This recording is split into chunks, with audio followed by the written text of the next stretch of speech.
샬롬. 듣는 말씀, 들린 말씀, 김종인 목사입니다. 오늘은 사무엘하 1장 말씀입니다.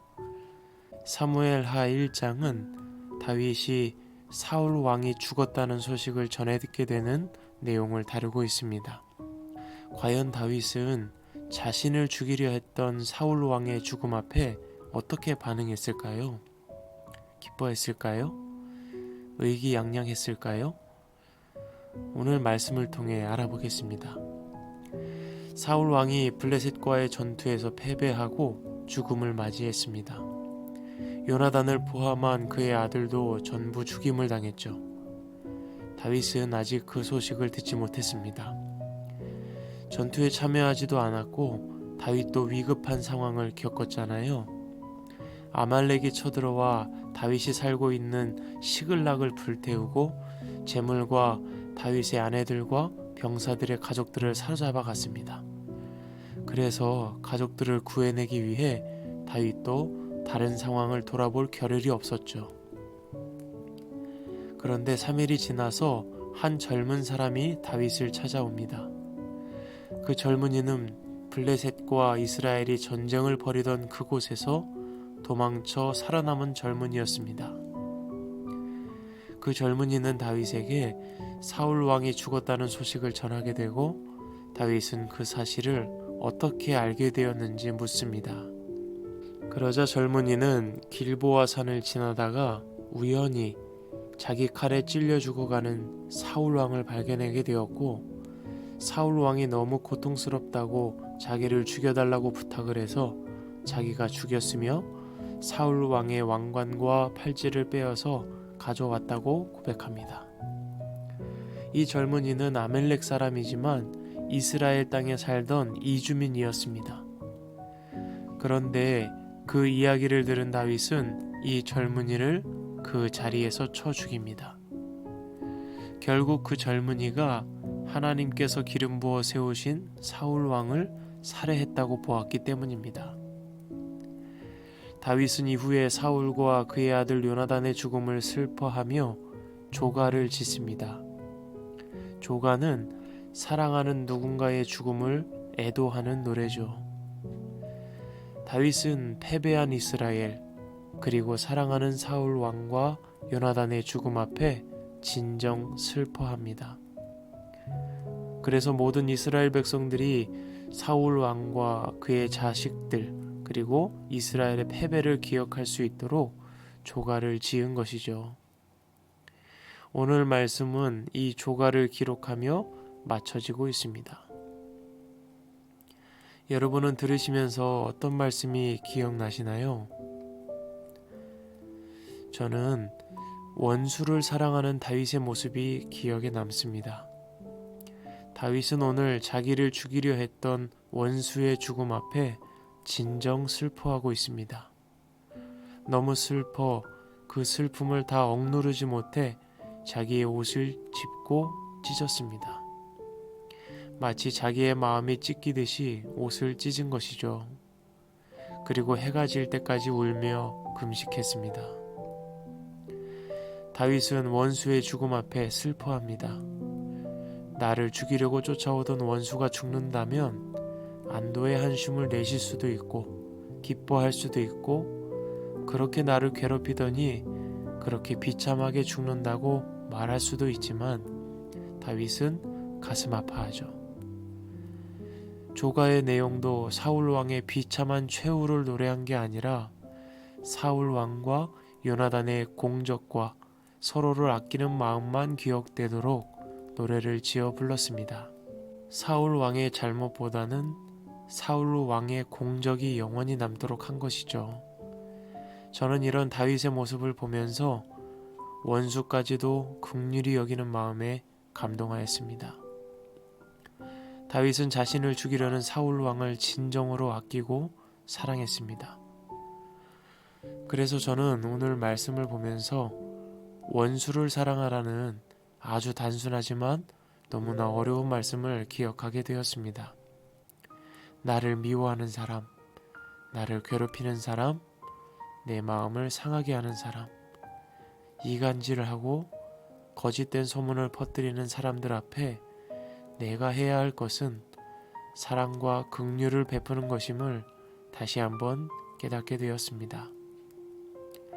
내 삶의 주관자가 하나님이심을 고백한다면 판단과 심판은 하나님의 손에 맡겨드리는 것이죠.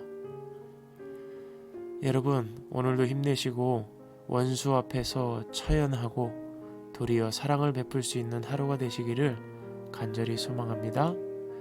지금까지 듣는 말씀, 들린 말씀, 샤라라TV 김종인 목사였습니다.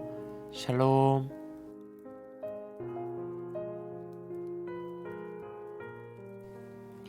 사무엘하 1장. 사울이 죽은 뒤에 다윗이 아말렉을 치고 시글락으로 돌아와서 이틀을 지냈다. 사흘째 되던 날 한 젊은 사람이 사울의 진에서 왔다. 그는 옷을 찢고 머리에 흙을 뒤집어 써서 애도의 표시를 하고 있었다. 그가 다윗에게 와서 땅에 엎드려 절을 하니 다윗이 그에게 물었다. 너는 어디에서 왔느냐? 그가 다윗에게 대답하였다. 저는 이스라엘 진에서 가까스로 살아서 빠져나왔습니다. 다윗이 그에게 다시 물었다. 무슨 일이 일어났는지 어서 나에게 알려라. 그가 대답하였다. 우리의 군인들이 싸움터에서 달아나기도 하였고 또 그 군인들 가운데는 쓰러져 죽은 사람도 많았습니다. 사울 임금님과 요나단 왕자께서도 전사하셨습니다. 다윗이 자기에게 소식을 전하는 그 젊은이에게 다그쳐 물었다. 사울 임금님과 요나단 왕자께서 전사한 줄을 내가 어떻게 알았느냐? 다윗에게 소식을 전하는 젊은이가 설명하였다. 제가 우연히 길보아 산에 올라갔다가 사울 임금님이 창으로 몸을 붙들고 서 계신 것을 보았습니다. 그때에 적의 병거와 기병대가 그에게 바짝 다가오고 있었습니다. 사울 임금님이 뒤로 고개를 돌리시다가 저를 보시고서 저를 부르셨습니다. 그래서 제가 왜 그러시느냐고 여쭈었더니 저더러 누구냐고 물으셨습니다. 아말렉 사람이라고 말씀드렸더니 사울 임금님이 저더러 어서 나를 죽여다오. 아직 목숨이 붙어있기는 하나 괴로워서 견딜 수가 없다고 말씀하셨습니다. 제가 보기에도 일어나서 사실 것 같지 않아서 다가가서 명령하신 대로 하였습니다. 그런데 다음에 저는 머리에 쓰고 계신 왕관을 벗기고 팔에 끼고 계신 팔찌를 빼어서 이렇게 가져왔습니다. 그러자 다윗이 슬픔을 억누르지 못하여 자기의 옷을 잡아 찢었고 그와 같이 있던 사람들도 모두 그렇게 하였다. 그리고 서들은 사울과 그의 아들 요나단과 주님의 백성 이스라엘 가문이 칼에 맞아 쓰러진 것을 슬퍼하면서 해가 질 때까지 울며 금식하였다. 다윗이 자기에게 소식을 전하여 준 이에게 너는 어디 사람이냐 하고 물으니 저는 이스라엘 땅에 거주하는 아말렉 사람 곧 외국인의 아들입니다 하고 그가 대답하였다. 다윗이 그에게 호통을 쳤다. 내가 어떻게 감히 겁도 없이 손을 들어서 주님께서 기름을 부어서 세우신 분을 살해하였느냐? 그리고 다윗이 부하 가운데서 한 사람을 불러서 가까이 가서 그를 쳐 죽여라 하고 명령하였다. 명령을 받은 그 사람이 그를 칼로 치니 그가 죽었다. 그때에 다윗이 죽어가는 그를 두고 이렇게 말하였다. 내가 죽는 것은 너의 탓이다. 내가 너의 입으로 주님께서 기름을 부어서 세우신 분을 제가 죽였습니다 하고 너의 죄를 시인하였다. 다윗이 사울과 그의 아들 요나단의 죽음을 슬퍼하여 조가를 지어 부르고 그것을 활노래라 하여 유다 사람들에게 가르치라고 명령하였다. 야살의 책에 기록되어 있는 그 조가는 다음과 같다. 이스라엘아, 우리의 지도자들이 산 위에서 죽었다. 가장 용감한 우리의 군인들이 언덕에서 쓰러졌다. 이 소식이 가드에 전해지지 않게 하여라. 이 소식이 아스글론의 모든 거리에도 전해지지 않게 하여라. 블레셋 사람의 딸들이 듣고서 기뻐할라. 저 할례받지 못한 자들의 딸들이 환호성을 올릴라. 길보아의 산들아, 너희 위에는 이제부터 이슬이 내리지 아니하고 비도 내리지 아니할 것이다. 밭에서는 재물이 쓸 곡식도 거둘 수 없을 것이다. 길보아의 산에서 용사들의 방패가 치욕을 당하였고 사울의 방패가 녹슨 채로 버려졌기 때문이다. 원수들을 치고 적들을 무찌를 때에 요나단의 활이 빗나간 일이 없고 사울의 칼에 허공을 친 적이 없다. 사울과 요나단은 살아있을 때에도 그렇게 서로 사랑하며 다정하더니 죽을 때에도 서로 떨어지지 않았구나. 독수리보다도 더 재빠르고 사자보다도 더 힘이 세더니 이스라엘의 딸들아, 너희에게 울긋불긋 화려한 옷을 입혀주고 너희의 옷에 금장식을 달아주던 사울을 애도하며 울어라. 아, 용사들이 전쟁에서 쓰러져 죽었구나. 요나단, 어쩌다가 산 위에서 죽어 있는가. 나의 형 요나단, 형 생각에 나의 마음이 아프오. 형이 나를 그렇게도 아껴주더니 나를 끔찍히 아껴주던 형의 사랑은 여인의 사랑보다도 더 진한 것이었소. 어쩌다가 두 용사가 엎드려졌으며 무기들이 버려져서 쓸모없이 되었는가. 아멘.